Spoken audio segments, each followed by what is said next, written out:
Preface. Some 21 years ago I heard the first great anarchist speaker, the inimitable John Most. It seemed to me then, and for many years after, that the spoken word hurled forth among the masses with such wonderful eloquence, such enthusiasm and fire, could never be erased from the human mind and soul.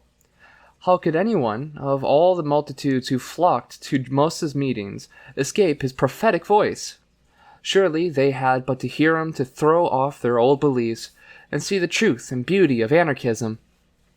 My one great longing, then, was to be able to speak with the tongue of John Most, that I, too, might thus reach the masses. Oh, for the naivety of youth's enthusiasm! It is the time when the hardest thing seems but child's play. It is the only period in life worthwhile. Alas! This period is but of short duration. Like spring, the Sturm und Drang period of the propagandist brings forth growth, frail and delicate, to be matured or killed according to its powers of resistance against 1,000 vicissitudes. My great faith in the wonder-worker, the spoken word, is no more.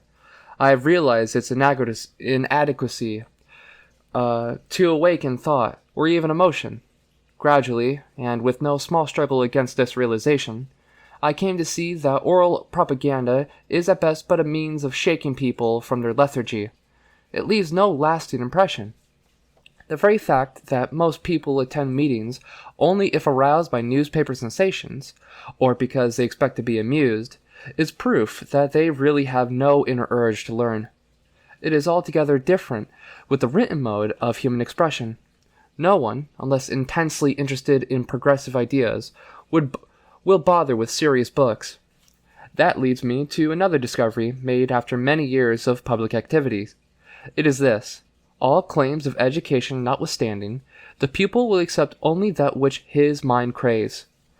Already this truth is recognized by most modern educators in relation to the immature mind.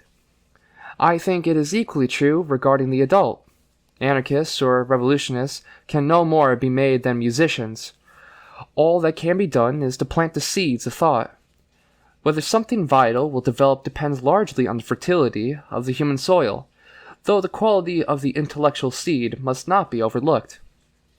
In meetings, the audience is distracted by 1,000 non-essentials.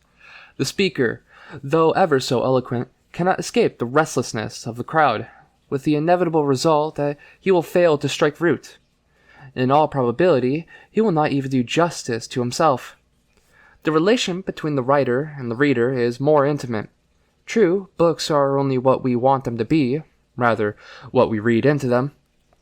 That we can do so demonstrates the importance of written as against oral expression.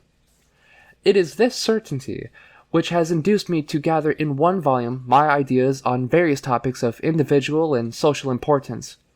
They represent the mental and soul struggles of 21 years, the conclusions derived after many changes and inner revisions.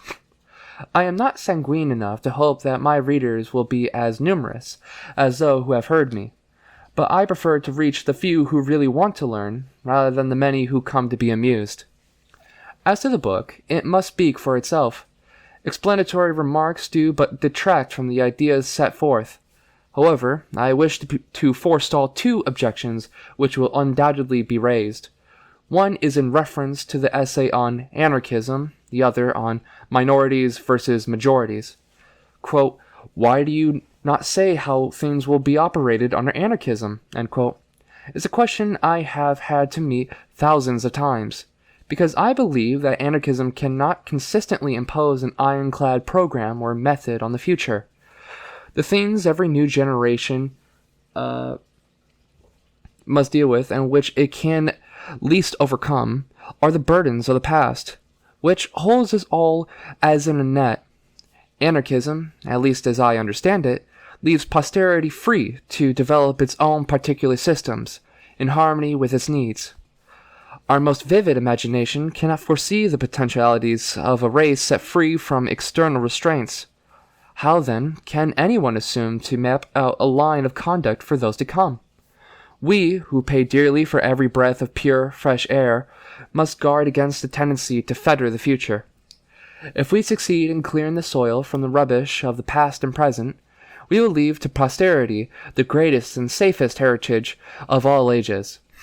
The most disheartening tendency common among readers is to tear out one sentence from a work as a criterion of the writer's ideas or personality. Friedrich Nietzsche, for instance, is decried as a hater of the weak because he believed in the Übermensch. It does not occur to the shallow interpreters of the giant mind that this vision of the Übermensch also called for a state of society which will not give birth to a race of weaklings and slaves. It is the same narrow attitude which sees in Max Stirner not but the apostle of the theory, quote, each for himself, the devil take the hind one, end quote, that Stirner's individualism contains the greatest social possibilities is utterly ignored. Yet, it is nevertheless true that if society is ever to become free, it will be so through liberated individuals, whose free efforts make society. These examples bring me to the objection that will be raised to minorities versus majorities.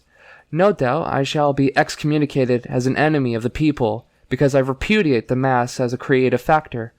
I shall prefer that, rather than be guilty of the demagogic platitudes so commonly in vogue as a bait for the people, I realize the malady of the oppressed and disinherited masses only too well, but I refuse to prescribe the usual ridiculous palliatives which allow the patient neither to die nor to recover.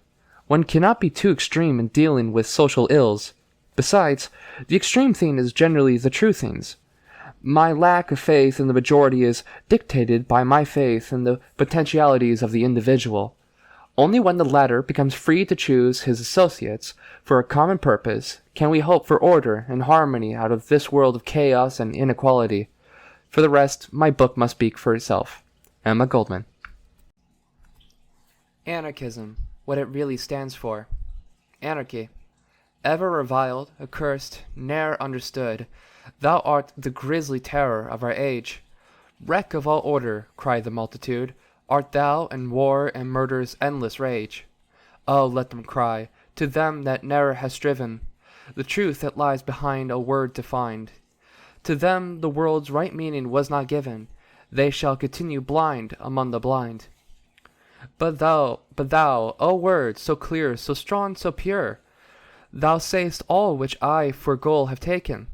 I give thee to the future, thine secure, when each at least unto himself shall waken. Come it in sunshine, in the tempest's thrill, I cannot tell, but it the earth shall see. I am an anarchist, wherefore I will not rule, and also ruled I will not be. By John Henry Mackay. The history of human growth and development is at the same time the history of all terrible struggle, of every new idea, heralding the approach of a brighter dawn. In its tenacious hold on tradition, the old has never hesitated to make use of the foulest and cruelest means to stay the advent of the new, in whatever form or period the latter may have asserted itself. Nor need we retrace our steps into the distant past to realize the enormity of opposition, difficulties, and hardships placed in the path of every progressive idea. The rack, the thumbscrew, and the knout are still with us, so are the convict's garb and the social wrath, all conspiring against the spirit that is serenely marching on. Anarchism could not hope to escape the fate of all other ideas of innovation. Indeed, as most revolutionary and uncompromising innovator, anarchism must needs meet with the combined ignorance and venom of the world it aims to reconstruct. To deal even remotely with all that is being said and done against anarchism would necessitate the writing of a whole volume. I shall therefore meet only two of the principal objections. In doing so, I shall attempt to elucidate what anarchism really stands for. The strange phenomenon of the opposition to anarchism is that it brings to light the relation between so-called intelligence and ignorance. And yet this is not so very strange when we consider the relativity of all things. The ignorant mass has in its favor that it makes no pretense of knowledge or tolerance. Acting, as it always does, by mere impulse, its reasons are like those of a child. Why? Because. Yet the opposition of the uneducated to anarchism deserves the same consideration as that of the intelligent man. What, then, are the objections? First, anarchism is impractical, though a beautiful ideal. Second, anarchism stands for violence and destruction. Hence, it must be repudiated as vile and dangerous. Both the intelligent man and the ignorant mass judge not from a thorough knowledge of the subject, but either from hearsay or false interpretation. A practical scheme, says Oscar Wilde, is either one already in existence or a scheme that could be carried out under the existing conditions. But it is exactly the existing conditions that one objects to, and any scheme that could accept these conditions is wrong and foolish. The true criterion of the practical, therefore, is not whether the latter can keep intact the wrong or foolish. Rather, is it whether the scheme has vitality enough to leave the stagnant waters of the old and build, as well as sustain, new life. In the light of this conception, anarchism is indeed practical. More than any other idea, it is helping to do away with the wrong and foolish. More than any other idea, it is building and sustaining new life. The emotions of the ignorant man are continuously kept at a pitch by the most blood-curdling stories about anarchism. Not a thing too outrageous to be employed against this philosophy and its exponents. Therefore, anarchism represents to the unthinking what the proverbial bad man does to the child. A black monster bent on swallowing everything, in short, destruction and violence. Destruction and violence. How is the ordinary man to know that the most violent element in society is ignorance, that its power of destruction is the very thing anarchism is combating? Nor is he aware that anarchism, whose roots, as it were, are part of nature's forces, destroys, not healthful tissue, but parasitic growths that feed on the life's essence of society. It is merely cleaning the soil from weeds and sagebrush, that it may eventually bear healthy fruit. Someone has said that it requires less mental effort to condemn than to think. The widespread mental indolence so prevalent in society proves this to be only too true. Rather than to go to the bottom of any given idea, to examine into its origin and meaning, most people will either condemn it altogether or rely on some superficial or prejudicial definition of non-essentials. Anarchism urges man to think, to investigate, to analyze every proposition. But that the brain capacity of the average reader be not taxed too much, I also shall begin with a definition, and then elaborate on the latter. Anarchism, the philosophy of a new social order based on liberty unrestricted by man-made law, the theory that all forms of government rest on violence, and are therefore wrong and harmful, as well as unnecessary. The new social order rests, of course, on the materialistic basis of life. But while all anarchists agree that the main evil today is an economic one, they maintain that the solution of that evil can be brought about only through the consideration of every phase of life, individual as well as the collective, the eternal as well as the external phases. A thorough perusal of the history of human development will disclose two elements in bitter conflict with each other. Elements that are only now beginning to be understood, not as foreign to each other, but as closely related and truly harmonious, if only placed in proper environment. The individual and social instincts. The individual and society have waged a relentless and bloody battle for ages, each striving for supremacy, because each was blind to the value and importance of the other. The individual and social instincts, the one a most potent factor for individual endeavor, for growth, aspiration, self-realization, the other an equally potent factor for mutual helpfulness and social well-being. The explanation of the storm raging within the individual and between him and his surroundings is not far to seek. The primitive man, unable to understand his being, much less the unity of all life, felt himself absolutely dependent on blind, hidden forces ever ready to mock and taunt him. Out of that attitude grew the religious concepts of man as a mere speck of dust dependent on superior powers on high, who can only be appeased by complete surrender. All the early sagas rest on that idea, which continues to be the leitmotif of the biblical tales dealing with the relation of man to God, to the state, to society. Again and again, the same motif: man is nothing, the powers are everything. Thus Jehovah would only endure man on condition of complete surrender. Man can have all the glories of the earth, but he must not become conscious of himself. The state, society, and moral laws all sing the same refrain. Man can have all the glories of the earth, but he must not become conscious of himself. Anarchism is the only philosophy which brings to man the consciousness of himself, which maintains that God, the state, and society are non-existent, that their promises are null and void, since they can be fulfilled only through man's subordination. Anarchism is therefore the teacher of the unity of life, not merely in nature, but in man. There is no conflict between the individual and the social instincts, any more than there is between the heart and the lungs. The one, the receptacle of a precious life, essence; the other, the repository of the element that keeps the essence pure and strong. The individual is the heart of society, conserving the essence of social life. Society is the lungs which are distributing the element to keep the life essence, that is, the individual, pure and strong. Quote, "The one thing of value in the world," end quote, says Emerson, quote, "is the active soul. This every man contains within him. The soul active sees absolute truth and utter truth and creates." End quote.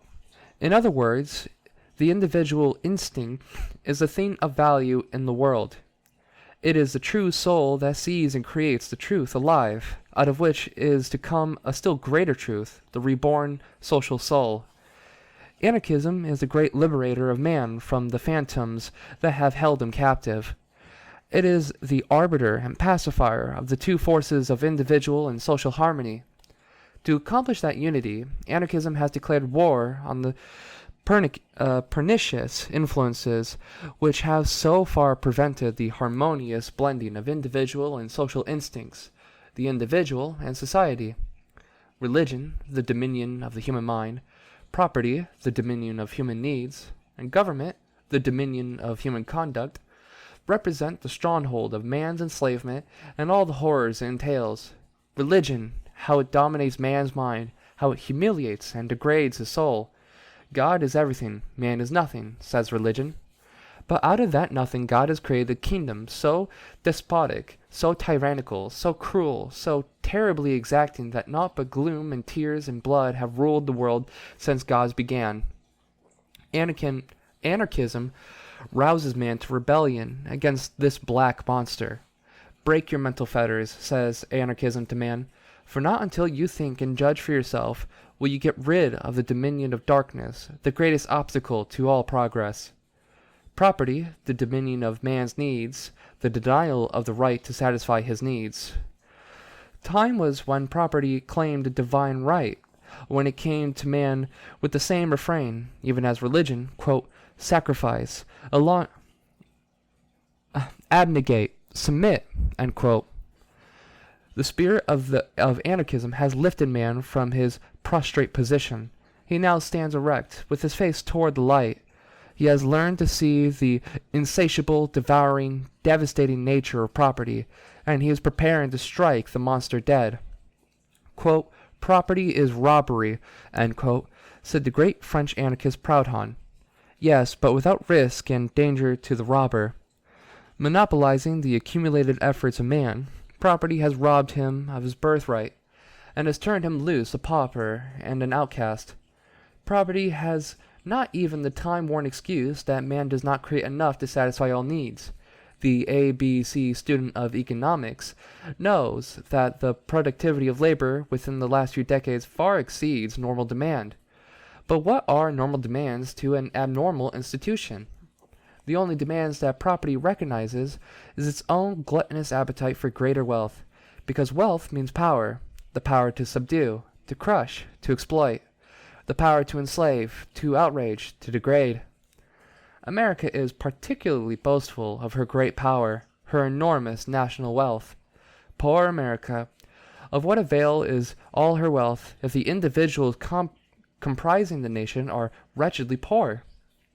If they live in squalor and filth and crime, with hope and joy gone, a homeless, soilless army of human prey? It is generally conceded that unless the returns of any business venture exceed the cost, bankruptcy is inevitable. But those engaged in the business of producing wealth have not yet learned even this simple lesson. Every year the cost of production in human life is growing large. 50,000 killed, 100,000 wounded in America last year. The returns to the masses who help to create wealth are ever getting smaller. Yet America continues to be blind to the inevitable bankruptcy of our business of production. Nor is this the only crime of the latter. Still more fatal is the crime of turning the producer into a mere particle of a machine, with less will and decision than his master of steel and iron. Man is being robbed not merely of the products of his labor, but of the power of free initiative, of originality, and the interest in, or desire for, the things he is making. Real wealth consists in things of utility and beauty, and things that help to create strong, beautiful bodies and surroundings inspiring to live in. But if man is doomed to wind cotton around a spool, or dig coal, or build roads for 30 years of his life, there can be no talk of wealth. What he gives to the world is only gray and hideous things, reflecting a dull and hideous existence, too weak to live, too cowardly to die. Strange to say, there are people who extol this deadening method of centralized production as the proudest achievement of our age. They fail utterly to realize that if we are to continue in machine subserviency, our slavery is more complete than was our bondage to the king. They do not want to know that centralization is not only the death knell of liberty, but also of health and beauty, of art and science, all these being impossible in a clock-like, mechanical atmosphere. Anarchism cannot but repudiate such a method of production. Its goals is the freest possible expression of all the latent powers of the individual. Oscar Wilde defines a perfect personality as, quote, one who develops under perfect conditions, who is not wounded, maimed, or in danger, end quote. A perfect personality, then, is only possible in a state of society where man is free to choose the mode of work, the conditions of work, and the freedom to work. One to whom the making of a table, the building of a house, or the tilling of the soil is what the painting is to the artist and the discovery to the scientist. The result of inspiration, of intense longing, and deep interest in work as a creative force. That being the ideal of anarchism, its economic arrangements must consist of voluntary productive and distributive associations, gradually developing into free communism as the best means of producing with the least waste of human energy. Anarchism, however, also recognizes the right of the individual, or numbers of individuals, to arrange at all times for other forms of work in harmony with their tastes and desires. Such free display of human energy being possible only under complete individual and social freedom, anarchism directs its forces against the third and greatest foe of all social equality, namely the state, organized authority, or statutory law, the dominion of human conduct. Just as religion has fettered the human mind, and its property, or the monopoly of things, has subdued and stifled man's needs, so has the state enslaved his spirit, dictating every phase of conduct. Quote, all government, in essence, end quote, says Emerson, quote, is tyranny, end quote. It matters not whether it is government by divine right or majority rule. In every instance, its aim is the absolute subordination of the individual. Referring to the American government, the greatest American anarchist, David Thoreau, said, quote, government, what is it but a tradition, though a recent one, endeavoring to transmit itself unimpaired to posterity, but each instant losing its integrity. It is not the vitality and force of a single living man. Law never made man a whit more just, and by means of their respect for it, even the well-disposed are daily made agents of injustice, end quote. Indeed, the keynote of government is injustice. With the arrogance and self-sufficiency of the king, who could do no wrong, governments ordain, judge, condemn, and punish the most insignificant offenses, while maintaining themselves by the greatest of all offenses, the annihilation of individual liberty. Thus, Ouida is right when she maintains that, quote, the state only aims at instilling those qualities in its public by which its demands are obeyed, and its exchequer is filled. Its highest attainment is the reduction of mankind to clockwork. In its atmosphere, all those finer and more delicate liberties which require treatment and spacious expansion inevitably dry up and perish. The state requires a tax-paying machine in which there is no hitch, an exchequer in which there is never a deficit, and a public monotonous, obedient, colorless, spiritless, moving humbly like a flock of sheep along a straight highroad between two walls. End quote. Yet even a flock of sheep would resist the chicanery of the state, if it were not for the corruptive, tyrannical, and oppressive methods it employs to serve its purpose. Therefore, Bakunin repudiates the state as synonymous with the surrender of the liberty of the individual or small minorities, the destruction of social relationship, the curtailment, or complete denial even, of life itself, for its own aggrandizement. The state is the altar of political freedom, and, like the religious altar, it is maintained for the purpose of human sacrifice. In fact, there is hardly a modern thinker who does not agree that government, organized authority, or the state is necessarily only to maintain or protect property and monopoly. It has proven efficient in that function only. Even George Bernard Shaw, who hopes for the miraculous from the state under Fabianism, nevertheless admits that, quote, it is at present a huge machine for robbing and slave driving of the poor by brute force. End quote. This being the case, it is hard to see why the clever prefacer wishes to uphold the state after poverty shall have ceased to exist. Unfortunately, there are still a number of people who continue in the fatal belief that government rests on natural laws, that it maintains social order and harmony, that it diminishes crime, and that it prevents the lazy man from fleecing his fellows. I shall therefore examine these contentions. A natural law is that factor in man which asserts itself freely and spontaneously without any external force, in harmony with the requirements of nature. For instance, the demand for nutrition, for sex gratification, for light, air, and exercise is a natural law, but its expression needs not the machinery of government, needs not the club, the gun, the handcuff, or the prison. To obey such laws, if we may call it obedience, requires only spontaneity and free opportunity. That governments do not maintain themselves through such harmonious factors is proven by the terrible array of violence, force, and coercion all governments use in order to live. Thus Blackstone is right when he says, quote, human laws are invalid because they are contrary to the laws of nature. End quote. Unless it be the order of Warsaw after the slaughter of thousands of people, it is difficult to ascribe to governments any capacity for order or social harmony. Order derived through submission and maintained by terror is not much of a safe guarantee. Yet that is the only, quote, order, end quote, that governments have ever maintained. True social harmony grows naturally out of solidarity of interests. In a society where those who always work never have anything, while those who never work enjoy everything, solidarity of interest is non-existent. Hence, social harmony is but a myth. The only way organized authority meets this grave situation is by extending still greater privileges to those who have already monopolized the earth, and by still further enslaving the disinherited masses. Thus, the entire arsenal of government, laws, police, soldiers, the courts, legislatures, prisons, is strenuously engaged in, quote, harmonizing, end quote, the most antagonistic elements in society. The most absurd apology for authority and law is that they serve to diminish crime.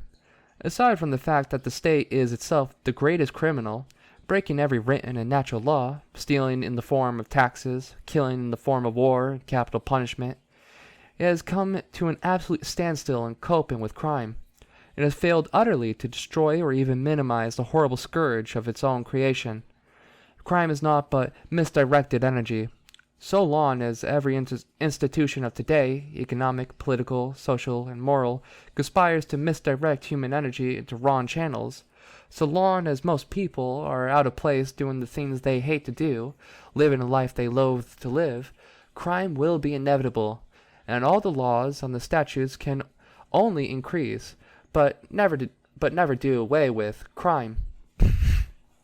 What does society, as it exists today, know of the process of despair, the poverty, the horrors, the fearful struggle the human soul must pass on its way to crime and degradation? Who that knows this terrible process can fail to see the truth in these words of Peter Kropotkin? Quote, "Those who will hold the balance between the benefits thus attributed to law and punishment and the degrading effect of the latter on humanity, those who will estimate the torrents of depravity poured abroad in every human society by the informer, favored by the judge even, and paid for in clinking cash by governments, under the pretext of aiding to unmask crime. Those who will go within prison walls, and there see what human beings become when deprived of liberty, when subjected to the care of brutal keepers, to coarse, cruel words, to 1,000 stinging, piercing humiliations, will agree with us that the entire apparatus of prison and punishment is an abomination which ought to be brought to an end." End quote. The deterrent influence of law on the lazy man is too absurd to merit consideration. If society were only relieved of the waste and expense of keeping a lazy class, and the equally great expense of the paraphernalia of protection this lazy class requires, the social tables would contain an abundance for all, including even the occasional lazy individual. Besides, it is well to consider that laziness results either from special privileges or physical and mental abnormalities. Our present insane system of production fosters both, and the most astounding phenomenon is that people should want to work at all now. Anarchism aims to strip labor of its deadening, dulling aspect, of its gloom and compulsion. It aims to make work an instrument of joy, of strength, of color, of real harmony, so that the poorest sort of a man should find in work both recreation and hope. To achieve such an arrangement of life, government, with its unjust, arbitrary, repressive measures, must be done away with. At best, it has but imposed one single mode of life upon all, without regard to individual and social variations and needs. In destroying government and statutory laws, anarchism proposes to rescue the self-respect and independence of the individual from all restraint and evasion by authority. Only in freedom can man grow to his full stature. Only in freedom will he learn to think and move, and give the very best in him. Only in freedom will he realize the true force of the social bonds which knit men together, and which are the true foundation of a normal social life. But what about human nature? Can it be changed? And if not, will it endure under anarchism? Poor human nature, what horrible crimes have been committed in thy name? Every fool, from king to policeman, from the flat-headed parson to the visionless dabbler in science, presumes to speak authoritatively of human nature. The greater the mental charlatan, the more definite his insistence on the wickedness and weakness of human nature. Yet how can anyone speak of it today, with every soul in a prison, with every heart fettered, wounded, and maimed? John Burroughs has stated that experimental study of animals in captivity is absolutely useless. Their character, their habits, their appetites undergo a complete transformation when torn from their soil in field and forest. With human nature caged in a narrow space, whipped daily into submission, how can we speak of its potentialities? Freedom, expansion, opportunity, and, above all, peace and repose, alone could teach us the real dominant factors of human nature and all its wonderful possibilities. Anarchism, then, really stands for the liberation of the human mind from the dominion of religion, the liberation of the human body from the dominion of property, liberation from the shackles and restraint of government.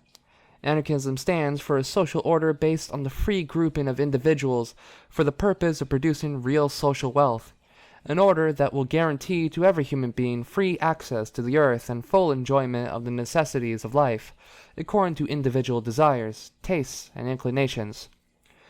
This is not a wild fancy or an aberration of the mind. It is the conclusion arrived at by hosts of intellectual men and women the world over, a conclusion resulting from the close and studious observation of the tendencies of modern society.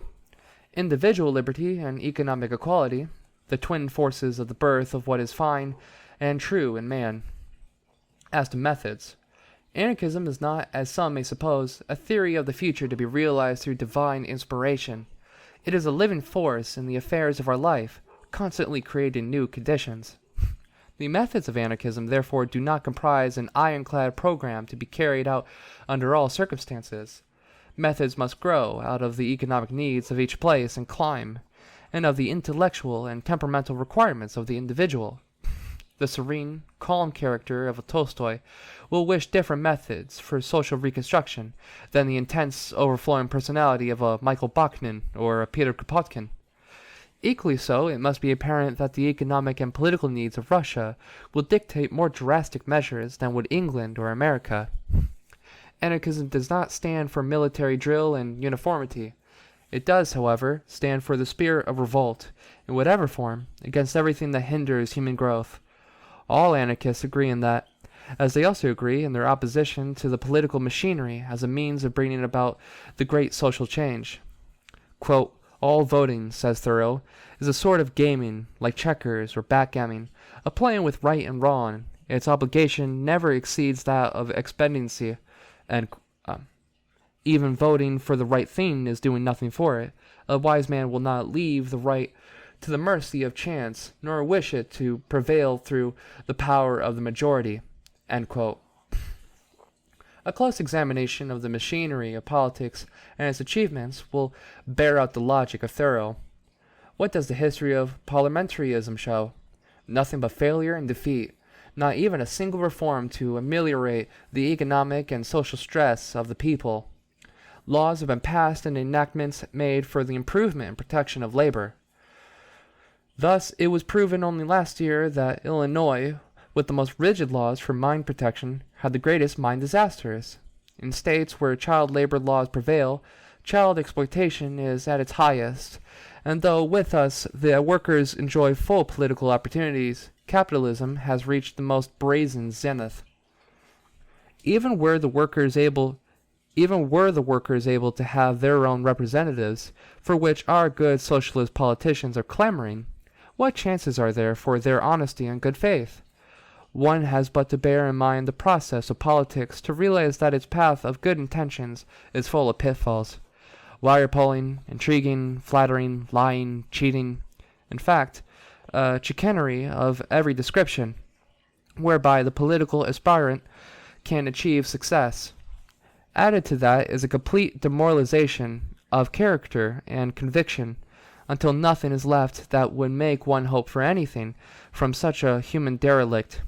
Time and time again the people were foolish enough to trust, believe, and support with their last farthing aspiring politicians, only to find themselves betrayed and cheated. It may be claimed that men of integrity would not become corrupt in the political grinding mill. Perhaps not, but such men would be absolutely helpless to exert the slightest influence in behalf of labor, as indeed has been shown in numerous instances. The state is the economic master of its servants. Good men, if such there be, would either remain true to their political faith and lose their economic support, or they would cling to their economic masters and be utterly unable to do the slightest good. The political arena leaves one no alternative. One must either be a dunce or a rogue. The political superstition is still holding sway over the hearts and minds of the masses, but the true lovers of liberty will have no more to do with it. Instead, they believe with Stirner that man has as much liberty as he is willing to take. Anarchism, therefore, stands for direct action, the open defiance of, and resistance to, all laws and restrictions, economic, social, and moral. But defiance and resistance are illegal. Therein lies the salvation of man. Everything illegal necessitates integrity, self-reliance, and courage. In short, it calls for free, independent spirits, for, quote, men who are men, and who have a bone in their backs which you cannot pass your hand through, end quote. Universal suffrage itself owes its existence to direct action. If not for the spirit of rebellion, of the defiance on the part of the American Revolutionary Fathers, their posterity would still wear the king's coat. If not for the direct action of John Brown and his comrades, America would still trade in the flesh of the black man. True, the trade in white flesh is still going on, but that, too, will have to be abolished by direct action. Trade unionism, the economic arena of the modern gladiator, owes its existence to direct action. It is but recently that law and government have attempted to crush the trade union movement, and condemned the exponents of man's right to organize to prison as conspirators. Had they sought to assert their cause through begging, pleading, and compromise, trade unionism would today be a negligible quantity. In France, in Spain, in Italy, in Russia, nay, even in England, witnessed a growing rebellion of English labor unions. Direct revolutionary economic action has become so strong a force in the battle for industrial liberty as to make the world realize the tremendous importance of labor's power. The general strike, the supreme expression of the economic consciousness of the workers, was ridiculed in America but a short time ago. Today, every great strike, in order to win, must realize the importance of the solidaric general protest. Direct action, having proven effective along economic lines, is equally potent in the environment of the individual. There 100 forces encroach upon his being, and only persistent resistance to them will finally set him free. Direct action against the authority in the shop, direct action against the authority of the law, direct action against the invasive, meddlesome authority of our moral code, is the logical, consistent method of anarchism. Will it not lead to a revolution? Indeed, it will. No real social change has ever come about without a revolution. People are either not familiar with their history, or they have not yet learned that revolution is but thought carried into action. Anarchism, the great leaven of thought, is today permeating every phase of human endeavor: science, art, literature, the drama, the effort for economic betterment. In fact, every individual, in social opposition to the existing disorder of things, is illuminated by the spiritual light of anarchism. It is the philosophy of the sovereignty of the individual. It is the theory of social harmony. It is the great, surging, living truth that is reconstructing the world, and that will usher in the dawn.